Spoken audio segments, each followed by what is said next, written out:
Tiens, Jean. Voilà. Non, de rien, c'est moi qui t'en remercie. Bah. Ah, mais oui, c'est l'heure. Ah, bah oui, ça fait un petit moment qu'on a pas fait un petit focus. Installez-vous. Écoutez, bienvenue dans l'enfer que personne ne veut zapper. Aujourd'hui, on entre dans la tête, ou plutôt dans l'écran, de Vox, l'un des overlords les plus puissants, mystérieux et flippants de Has-Been Hotel. Si vous croyez que c'est juste un démon avec une vieille télé en guise de tête, vous êtes aussi naïf qu'un ange en visite guidée. Ce qu'on va voir ici et aujourd'hui, c'est comment Vox est devenu l'entité monstrueuse de l'évolution du média. Et comment sa haine d'Alastor est devenue bien plus qu'une petite guéguerre d'ondes. Et pourquoi est-ce qu'il pourrait être la clé d'un futur bien plus dark pour l'enfer. Vox est ce qu'on appelle un overlord technologique, un démon qui s'est élevé dans la hiérarchie de l'enfer, à force de puissance brute et d'influence moderne. Il serait mort dans les années 1950-1960, époque de la grande montée de la télévision aux États-Unis. À l'époque, les médias sont devenus une machine à fabriquer des rêves et à briser des volontés. Et lui, il a bouffé cette merde avec appétit. Résultat, il s'est réincarné en enfer sous la forme d'un démon écran.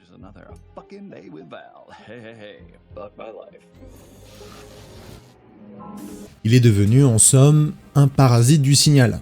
Plus les humains regardaient la télévision, plus ils s'en nourrissaient, plus ils devenaient puissants. Vox a gagné en pouvoir. Pour chaque pub, chaque JT ou même chaque télé-réalité minable lui a donné un petit coup de boost. Théorie validée par la créatrice de Visipop elle-même. Les démons comme Vox tirent leur pouvoir de l'obsession humaine pour leur thème. Et devine quoi ? La télé, ça brainwash depuis 70 ans.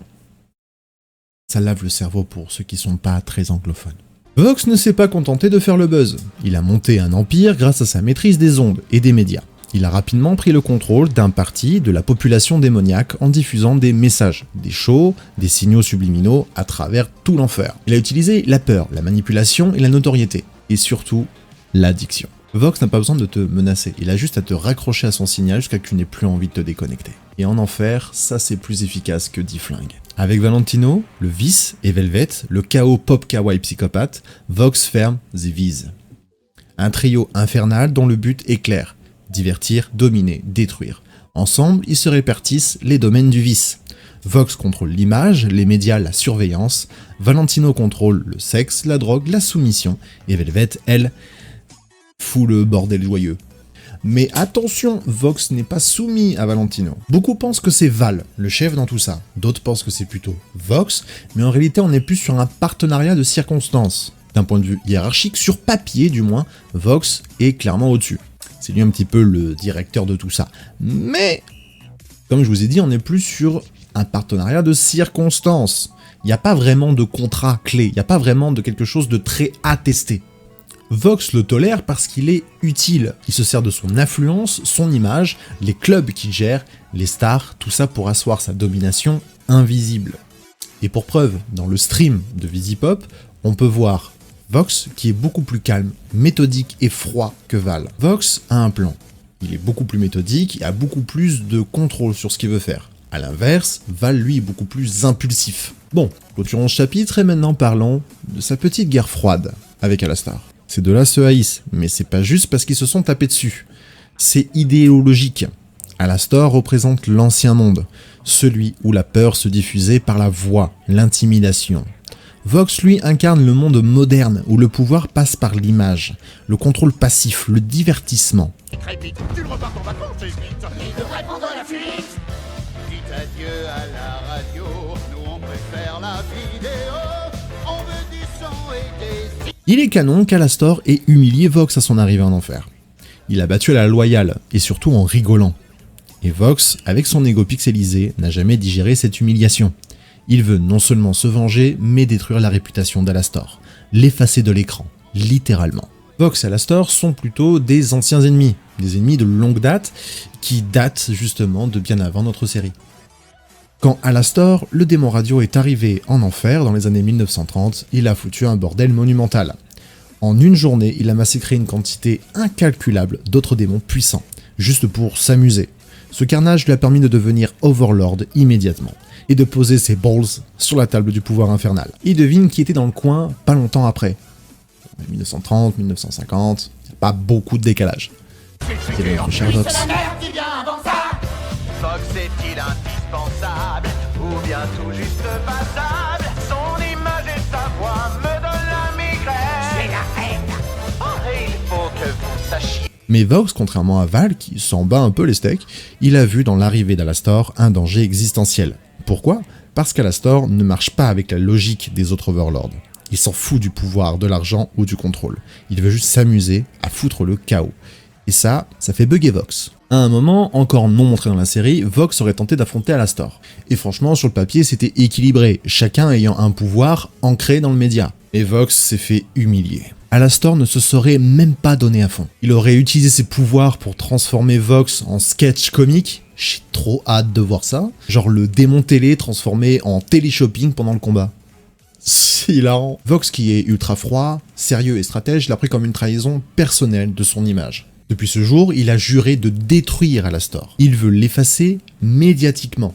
Lentement, méthodiquement. Tu peux être sûr d'un truc, cette guerre va péter à l'écran un jour. Et ce sera pas une simple baston façon Dragon Ball, ce sera une guerre de domination narrative.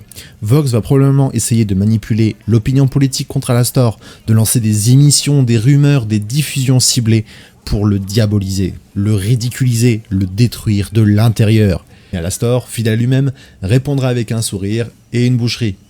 Je le colle, vous allez voir. Mais bon, nous verrons tout ça lorsque ça sortira sur nos écrans. En attendant, voyons plutôt quels sont ses réels objectifs finaux, à l'heure actuelle, pour lui. Vox ne veut pas juste plus de pouvoir, il veut tout filtrer par son écran. Il veut être le seul point d'accès à l'information, le Big Brother de l'enfer. Ce qu'il vise, c'est une société infernale, où personne ne pense sans passer par lui. Où la vérité est ce qu'il diffuse, où les émotions sont dosées par ses shows, ses pubs, ses programmes. Et ce qui est terrifiant, c'est qu'il a déjà commencé, mais on ne le voit pas.